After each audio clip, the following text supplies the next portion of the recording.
One could argue that there has truly never been anything like Facebook. The undeniable king of social networks took the web by storm several years ago and has since become a household name. Almost everyone has a Facebook account, and about 3/4 of all US adults check it regularly. There is simply no other platform so consistently and universally used all around the globe. For many businesses and organizations, their Facebook presence has replaced their actual website, at least in importance, because more people are likely to interact and receive updates there. Is there a blackout in your city or an emergency in your local area? There's a good chance that the power company or news agencies will be posting updates on Facebook more quickly and consistently than on their own websites. Why? Because that's where everybody is. And you need to be where your audience is. Facebook has done an excellent job of developing an environment where people stay inside the platform. Although links to the outside are easy to create, it's now just as easy and perhaps more beneficial to keep things inside Facebook. For example, until a couple years ago, most people who wanted to share videos did so by linking to a YouTube video. Today, however, Facebook has made it both quick and easy to upload videos within the platform, and has even made it the best option by allowing Facebook videos to autoplay as people are scrolling through their news feeds, making this option the most beneficial for people doing the sharing and the most pleasing for those doing the consuming. And that's just one example of the things Facebook has done over the last couple years to keep people and businesses inside the platform. The result? After years of this sort of structuring and positioning, Facebook users now actually feel more comfortable when they remain inside Facebook. People trust and feel safe with the Facebook interface, the color scheme, and the overall look and feel, and prefer to consume content inside of it. Hence the enormous success of Facebook native advertising. The point is, if you want to market your business or brand in the place where your audience spends most of their time and in a context in which they feel most comfortable, and by the way, you do, then you need to be marketing on Facebook. To fully get the point across here, let's look at some more statistics that'll give you a fuller appreciation of Facebook's size, reach, and importance. Almost 40% of the entire world's online population is on Facebook. Of the remainder who don't use Facebook, half of them live with someone who does. There are currently almost 1.8 billion monthly active users, and that's growing by 500,000 new users per day. Almost 1.2 billion daily logins occur, and 6 new profiles are created every second. More than 1 million hours of video viewing takes place on Facebook.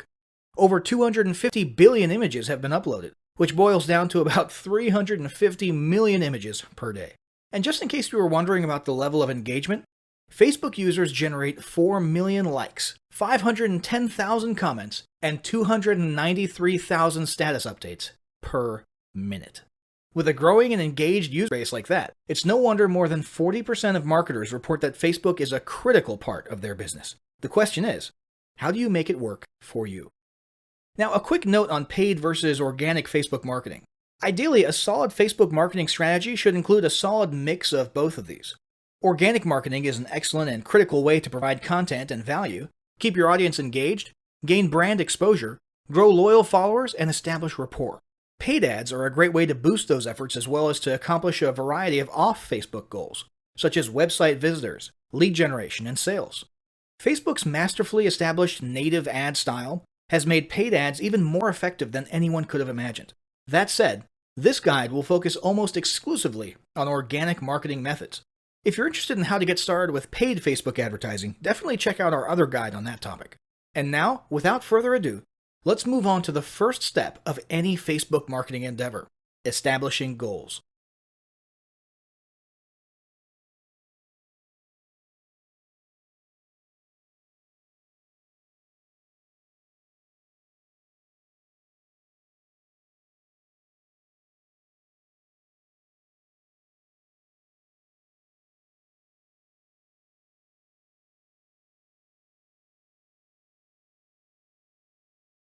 Establishing marketing goals is critical to the success of your Facebook marketing. Countless entrepreneurs and businesses have set up a Facebook presence, made a few posts, and then let it sit untouched for months or even years. This is usually due to a lack or absence of goals. So before you even begin establishing any sort of Facebook presence or strategy, you need to establish clear marketing goals. Your goals should be specific, measurable, and attainable. They can be long-term, short-term, or a mix of both. Deadlines and milestones can be helpful as well. Let me give you an example. I want to increase my social following would be an example of a bad goal that will likely result in your marketing efforts petering out after a while, because there's no specifics or milestones. On the other hand, I want to gain 1,000 likes by Christmas is an example of a good goal.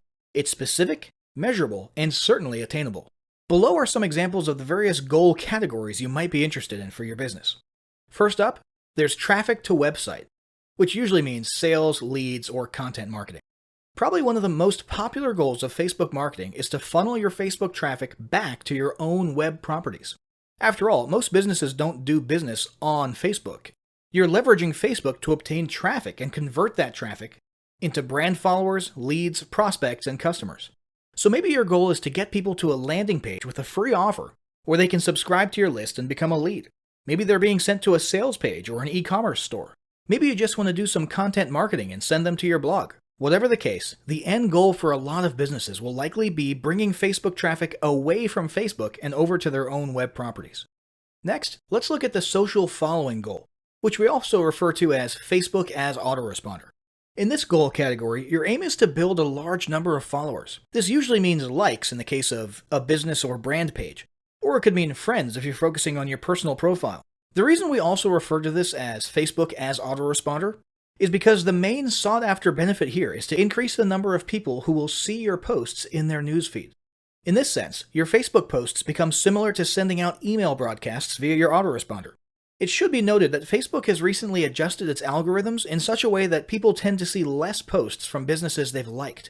This means a much smaller percentage of your followers will actually see your posts in their news feeds today than did in the past.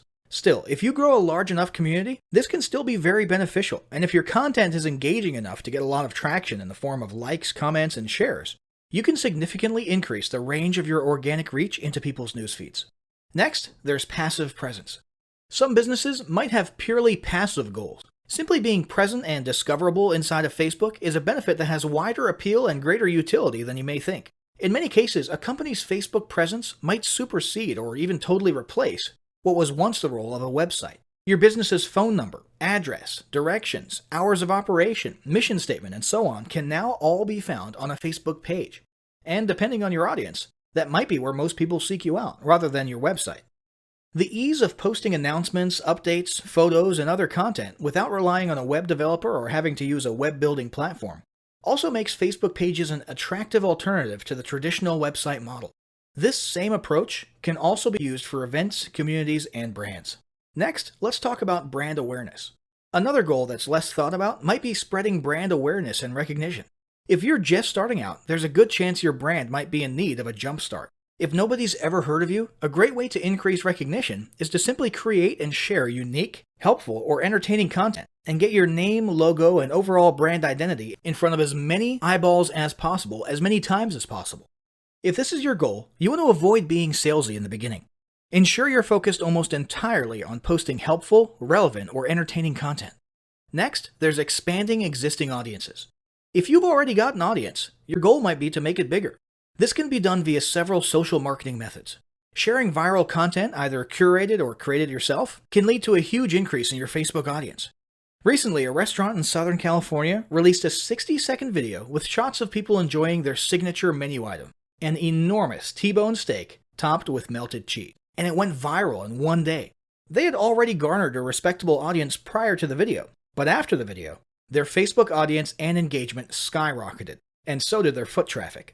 Although creating your own viral content like that can be great, if you don't have the time or the means to do so, you can simply leverage existing content that's already proven itself to be viral by curating or resharing it with your own comments or angle added to it. Also, a few humorous images and memes can't hurt either. Other ways to expand existing audiences can include contests, sweepstakes, and gamification. Assuming your offers and prizes are compelling enough, incentivized sharing can be very effective. Just ensure your methods are permitted by Facebook's terms of service. After that, there's enhancing or repairing public relations. Do you want to set your company apart in the public eye? Do you want to associate your brand with feelings of goodwill and community involvement? Did you accidentally spill a ton of crude oil into the Gulf of Mexico and kill a bunch of fish? If any of these apply to you, then enhancing or repairing your public relations could certainly be a good Facebook marketing goal for your business. You can bet that when a certain major energy giant had an oil spill on its hands a few years ago and became public enemy number one, they went into PR repair overdrive. They were literally hated by almost everybody, and their business could easily have disappeared off the face of the earth. But instead, they handled it masterfully and began pouring millions, if not billions of dollars into massive PR campaigns to improve their image and highlight their commitment not only to fixing the mess, but to the environment in general. This PR campaign lasted years, was very effective, and you can bet they leveraged social media platforms like Facebook as well. But it doesn't take a humiliating public catastrophe to make PR enhancement a good idea. This is a goal that any business can engage in. Non-sales related campaigns can include photos or videos that foster positive values and goodwill, or even involvement in social movements or noble causes. A quick note about the social movements: be careful not to alienate half of your prospects. Although you may be super passionate about something and it may seem like it's worth putting your company out there in association with a certain cause, there's a good chance that a month later when you sit down to do your bookkeeping, you're going to regret it. So just be careful how you go about that. Here's some more ideas. Did your business recently donate to a charity? Build a school in a third world country? Serve food at a local pantry? These are all things to post about for the sake of PR. These don't necessarily need to be about things that your business participated in. They can be content about general things like a heartwarming video about helping the poor or caring for the elderly. Special holidays like Christmas, Thanksgiving, or Mother's Day also present opportunities to leverage emotions, foster goodwill, and enhance your PR. Finally, there's market research. A hugely beneficial goal of Facebook marketing is market research. If you're just starting your business or going down a new path, Facebook can be an excellent place to learn more about your audience and your market. This can be done in a structured way with things like surveys and questionnaires, or in a less structured way by simply engaging with your audience, commenting, asking questions, and so on. Also, lurking or conversing in Facebook groups related to your industry can teach you a ton about what your customers want and who they are. Beyond that, you can monitor your competitors' pages and groups to see what their customers like and what they're complaining about, so you can adjust your business accordingly. Creating your own group and engaging within it is another great way to get a constant stream of market data and audience data flowing into your business. Ultimately, your goal should be to come up with 1 or 2 ideal customer avatars that you can then base your marketing and product development on. All the goals you've learned about in this section require some sort of presence on Facebook. Your Facebook presence can take various forms, and that's what we'll discuss next.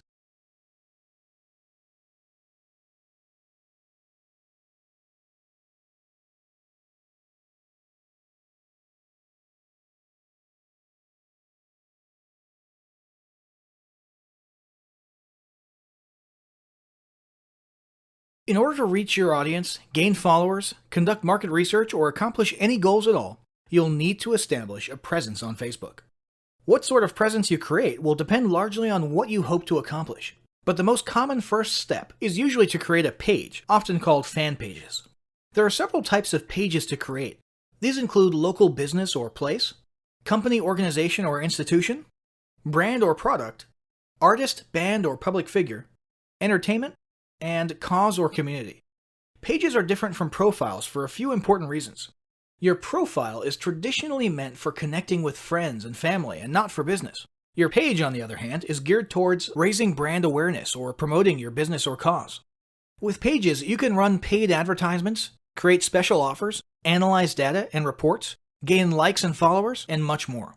Pages should be understood as a social avenue for you to build your relationships with prospects, customers, and clients. Finally, business pages are kept completely separate from your personal profile and bear no public connection to you unless you choose to reveal such a connection. Let's talk about building your pages. When you first start the page creation process, and you can simply go to facebook.com/pages/create, you'll be prompted to choose one of the page types listed above. This should be relatively obvious. There is some disagreement about whether online businesses should choose company/organization or brand/product. In most cases, for online businesses, it's the latter, but it entirely depends on your business. It won't make a huge difference in your page functionality though, so don't agonize over the decision too much. Once you've chosen a page type, you'll have a drop-down menu where you'll need to choose an industry or category. If you're unsure which category applies best, don't worry, you can change it later. Then you'll be asked to input a business or product name and hit submit. When you first arrive at your new page, it'll be a little barren, but Facebook has made it very easy to start fleshing it out. The first thing you'll want to do is write a short description of what your page is about. Facebook only allows 155 characters, so you'll want to not only get the main points in just a couple sentences, but you'll also want to make sure you include any critical keywords that you want to be found for when people do searches. Keep in mind, SEO is still important for Facebook, both for its internal search as well as your Facebook page ranking in search engines like Google. Consider using Google's Keyword Planner tool to determine the best exact keywords to use in your description. Speaking of being findable, you'll also want to assign a unique username to your page. What this does is create an easy-to-remember unique URL for your page, so you don't have a long, impersonal, alphanumeric URL. In the end, you should end up with something along the lines of facebook.com/yourbusinessname. But this will be subject to availability, and you may have to use something slightly different from your actual business name if it's already taken. For example, if facebook.com/Tom's Tomato Shack is already taken, you might have to stick a number 2 at the end of it, or settle for Tom's Tomatoes or something. Don't worry about this too much. It's not like you're choosing an important domain name or trademark. It's purely meant to make it slightly easier for you to put your page URL on a business card, or to make links for your page look more friendly. Next, you'll want to add your website. From the options on the right-hand side of your page, click Add a Website and enter your main website address, or depending on your goal, a specific landing page URL. After that, it's a good idea to add a second admin to your page. Even if you're the sole owner and employee of your business, you should still do it. This way, if your page or profile gets hacked, and that does happen, or if you get locked out of your profile for any reason at all, you'll at least have someone else who can try to access the page and do what needs to be done. This is a security precaution, so it doesn't matter who it is, and they don't literally need to ever be an actual admin. Heck, this could be your grandma if you want. After that, you'll want to like your own page, so you'll now be following it via your personal profile, and you'll want to make sure you turn on notifications. Now you'll want to start visually completing your page. First, you'll want to add a square profile image. This can be an image of you or your logo, or whatever you want people to see associated with your brand. In addition to being visible on your page, this will also be the avatar image that accompanies your comments and activity on Facebook when you're posting or commenting as your business. Once that's done, you'll want to add a horizontal cover image. If you don't have a horizontal image to use for your cover, you can either create one yourself via a tool like Canva, or you can pay someone on Fiverr to make it for you. Next, go to Edit Your Page Info to adjust your page details. Here you can add categories, descriptions, contact info, location, legal disclaimers, and so on. Then, go to See All Information and see if there's anything else you want to add, such as awards, privacy policy, and so on. Finally, you'll want to add a call to action button to the top of your page. This CTA button can be for booking services, contacting you, purchasing or shopping, downloading something, or even a generic Learn More. After choosing one of these categories, you'll have a choice of more specific CTA wordings to select from. Once your page is ready and looking the way you want it, you'll have an opportunity to start inviting friends to like the page or to start posting content to the page timeline. Now let's talk about another type of presence: groups. One option for establishing a presence on Facebook is to create a group. A Facebook group can be either public or private. These groups can be an excellent way to interact with your audience, share content, encourage them to interact with each other, and even start building a tribe mentality among your followers. Although groups can eventually take on a life of their own once you've got enough members in there, conversing, posting, and answering and asking questions, early on it'll be important for you to have a content posting routine to keep things fresh and moving. It may also be a good idea to appoint a moderator/admin to handle things on the inside. Be prepared. Groups can easily turn into a second customer support channel, and can also be a place where people think it's okay to dump their complaints or criticisms of your brand. Be sure to keep an eye on things in there. Try to foster a positive vibes environment, and have yourself or moderators on hand to delete or censor any comments that might harm your brand, and make it clear to members whether or not it's okay to handle customer service issues inside the group. And for the record, it's totally up to you, and in fact, handling customer service in groups publicly is becoming a bit of a trend lately. There's plenty of pros and cons to that, we're not going to get into it here. If you choose to make your group a no customer support zone, just ensure you get that message across kindly and gently, and use patience when reminding individual members about it. Remember, your whole tribe can see you here, and they will judge you on how you treat members. Let's talk about creating a group. To create a group, go to your Groups page and click the green Create Group button. You'll first need to name your group. This can be your business name or a spin-off of your business name. For example, if your group is centered around providing special training or advice on using a product, you might call it Your Product Name plus the word Masters, Experts, or Ninjas at the end of it. Each group needs to start out with at least one member. So you can either add several members right there from the beginning, or you can just add yourself for the time being and move on. The final selection is your group's privacy status: closed, public, or secret. Secret means it's not even searchable or discoverable. You can change this setting later, so don't worry about it too much right now. After you hit submit, you'll need to choose an icon for your group. Just pick whatever seems most relevant. Once your group is created, you can start fleshing it out by adding a cover photo and description. The same guidance for business page descriptions above applies here more or less. Keep it short, clear, and include important keywords. As for the cover photo, make it horizontal and consider using Canva to create your image or hiring someone on Fiverr to make a nice image. Finally, there's the personal profile. It's true that Facebook has terms that prohibit using your personal profile for explicit business purposes. However, that does not prevent you from leveraging your personal profile in exactly the way social profiles were meant to be used: networking. Make it clear what it is you do and what services you provide. Make yourself findable via search. Join relevant groups. Contribute to discussions. Introduce yourself and rub elbows as much as possible. In this sense, your personal profile can be an incredible resource for marketing and potentially even more powerful than your business page. So, once you've established the sort of presence you've determined you need, you'll want to start posting content. After all, that's what this whole endeavor has been about, and it's what we'll cover in the next chapter.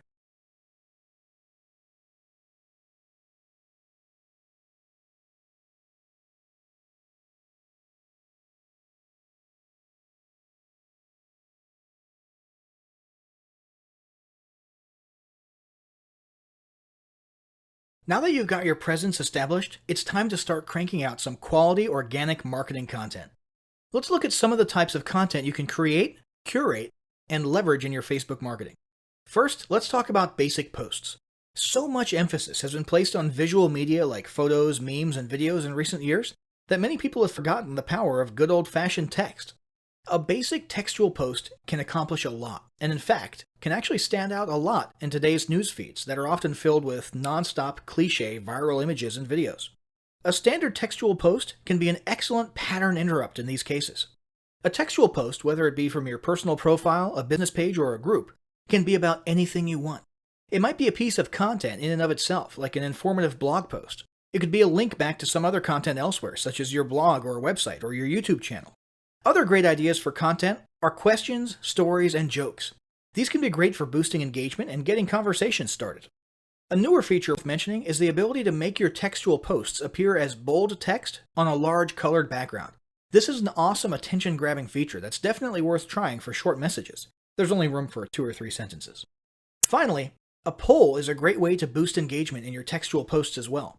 Asking questions is already something that boosts engagement, and people love voting on things. So naturally, when you pair the two together, you're likely to get some great social traction. Here's a quick hint. For polls, always say something like, "Tell us why" in the comments below, so people can talk about their opinions and get some conversations and extra engagement going. Next up, there's image posts and memes. It's been almost a decade, and we're still seeing images of Boromir from Lord of the Rings looking at us in our news feeds, and telling us about how one does not simply this, or one does not simply that. Why? Because it gets people's attention, gets your point across, and usually still results in a few likes, shares, or comments. Whether it's Sean Bean as Boromir saying one does not simply run Facebook ads without using a tracking pixel, or the Dos Equis guy sipping on a beer and saying, "I don't usually try to lose 5 pounds in 1 week, but when I do, I use high-intensity interval training." The fact is, memes work, in almost any niche. In fact, it's precisely their goofy and ironic application to unexpected niches that causes them to be so funny and get a rise out of people. So it's settled. If you can find a few minutes per week to make a funny meme for your niche, it's definitely worth your time. But it's not just about memes. Other types of images can be beneficial as well. If you're working an authority angle, try posting images of you on stage at events. If you're promoting a free report or a free digital offer, you can use an image of the e-cover itself or even a generic stock image that you can find on the cheap at Adobe Stock. Make sure the images are relevant to your offer and audience. So if you're targeting restaurant owners, a smiling business owner standing outside of their restaurant might work. If you're doing a weight loss product, a stock photo of a woman stretching or a man running might be the ticket. If you're selling physical products, use an image of the product itself or of a person using the product. And remember, these are organic posts, not paid ads. So you're not bound by some of Facebook's restrictions like the text-to-image space ratio, and so on. Although there still are some terms of service that apply to all content, so be sure you familiarize yourself with those. Next up, there's videos. The uncontested king of engaging content. This still hasn't changed. In fact, if anything, it's becoming even more of a norm than ever. If you're not using videos in your Facebook marketing, you're missing out big time. While it used to be common to use YouTube for hosting your videos and simply embed or link them on Facebook, In recent years, Facebook has started to beef up their own video hosting functionality. Today, Facebook is giving YouTube a run for its money, and many people are now beginning to lean towards Facebook as their primary video sharing venue. This is beneficial not only to Facebook, but also to marketers because Facebook has made its videos super engaging by making them autoplay with no sound while people are scrolling or swiping past them in their news feeds. This results in a ton of views and engagement. So, video content is a must. But what types of video content should you be incorporating into your marketing? There are several options. There's regular vlogs, talking head videos, selfie videos, screen capture videos, instructions, tutorials, tips and tricks, funny videos, motivational videos, animated explainer videos, short advertisement videos, inspirational videos, slideshow videos. The list goes on and on. Any way you're able to convey content or messages via videos is great. More recently, Facebook has introduced live streaming videos. You can literally host a live video feed or show and even invite others on for split-screen interviews and discussions from just about any device. All of these innovations in Facebook video sharing are helping to propel Facebook further into the video marketing spotlight, and it's not a trend you want to miss out on. Now let's talk about curated and repurposed content. Not all content needs to be created by you or your team from scratch. One very popular form of content marketing is content curation. This means finding existing content from someone else and simply resharing it yourself. This can be done simply by using the share button on Facebook to share other interesting or entertaining posts and add your own comment or commentary. Another way to curate content is to manually republish it. This can mean copying excerpts from someone else's blog, a news article, or a book, and so on. Just ensure you always attribute it to the author. For example, here's some great tips from the folks at such and such blog. And try to always put your own comments at the beginning or end and ask your audience what their thoughts are. This is a mutually beneficial form of content marketing because you're spreading the exposure of the other entity's brand, which they'll appreciate, while also posting content with almost no work required on your part. Another option for quick content publishing is to repurpose your existing content. Do you have ebooks, reports, or guides of your own? Why not take a chapter from one of your ebooks, tweak it at the beginning and the end, and publish it on Facebook? Heck, you could turn an ebook or report into a whole series of Facebook posts covering a whole week. Have a blog on your website with interesting articles and posts? Why not post a teaser or excerpt from each blog post, old or new, and a link to the post in question? Same goes for videos, podcasts, interviews, and so on. If you've been online long enough, there's a good chance you'll be able to repurpose a lot of your old content into Facebook posts. Now let's talk about boosting content. Although this guide is about organic content and not paid ads, it's worth mentioning that you can pay to give your organic content a little kickstart and increase the reach and exposure of it. You can do this by choosing any organic post of yours and clicking the Boost Post button. This will open a new screen where you essentially turn your post into a paid ad for a limited amount of time. You can set a budget, choose an audience, and many of the other settings you'd usually apply to creating a paid ad. This will get your post in front of many eyes that otherwise would not have seen it in their news feeds. Be advised, when you use this method, your post technically becomes a Facebook ad and will then be subject to Facebook ad guidelines that most organic content is not subject to. So if you have an image in your Facebook post and the image is almost completely text or has a very large text to image ratio, there's a pretty good chance it's not going to be a good fit as a boosted post. Now let's talk about content planning. Planning out your Facebook marketing strategy is super important. The last thing you want is for your Facebook presence to turn into one of those where you set up a page, post a few things, and then becomes lifeless for months at a time. This happens a lot. When people see this, you instantly lose credibility. And that's why it's important for your team to have a robust content posting schedule and strategy. Ideally, you should be posting something almost every day at least. However, this need not always be content designed from scratch. Instead, you can set aside 2 days of the week that are for original, created from scratch posts or videos, while all the other days in between only require a reshared post from elsewhere or a quick meme or image. Set aside another day of each week for a video post and maybe another day for a community poll. If you have a regularly updated blog or YouTube channel, you can also simply add a new step to your blog posting or YouTube uploading workflow, in which after each post or upload, a link to the new content should be shared and teased on Facebook. There are a number of ways to easily incorporate daily Facebook posting into your weekly routine. It would also be a good idea to establish a daily or at least weekly routine for you or a team member to go through all your posts and reply or interact with your audience if they commented or asked questions. Finally, let's talk about tools, services, and help. Maintaining a regular and active Facebook presence can be a little difficult if your business is already busy as it is. If it becomes too overwhelming, there are several options for lightening the load, or at least making it easier to manage. First off, there's tools like Hootsuite and OnlyWire that make social media posting, scheduling, and planning much easier. If you'd like to have your content created for you, there are a handful of paid third-party services out there that will literally create and post content for you on a daily basis. $99 Social would be one example of this. You'd simply fill out a profile of what type of content you want and what industry or niche you're in, and let them take care of the rest. Finally, it might be worth it to hire a new team member specifically to handle your social media marketing, or delegate the responsibility to an existing team member who has time available to do it. This individual would be in charge of posting, commenting, replying, moderating, and so on. So, Facebook marketing is clearly an incredibly valuable and arguably critical part of any online business today. As you've learned in this guide, it can be a lot easier to establish a Facebook marketing strategy and routine than you may have previously thought. But none of it will count for anything if you don't start applying what you've learned right away. To that end, start implementing the steps of the following battle plan today. Step 1. Establish your marketing goals. Step 2. Determine what type of presence best fits your goals and create it right away. Step 3. Draft up a plan with your team for daily content posting and delegate the responsibility to one person. Alternatively, if you're a lone wolf, consider using the above-mentioned tools or services to lighten the load.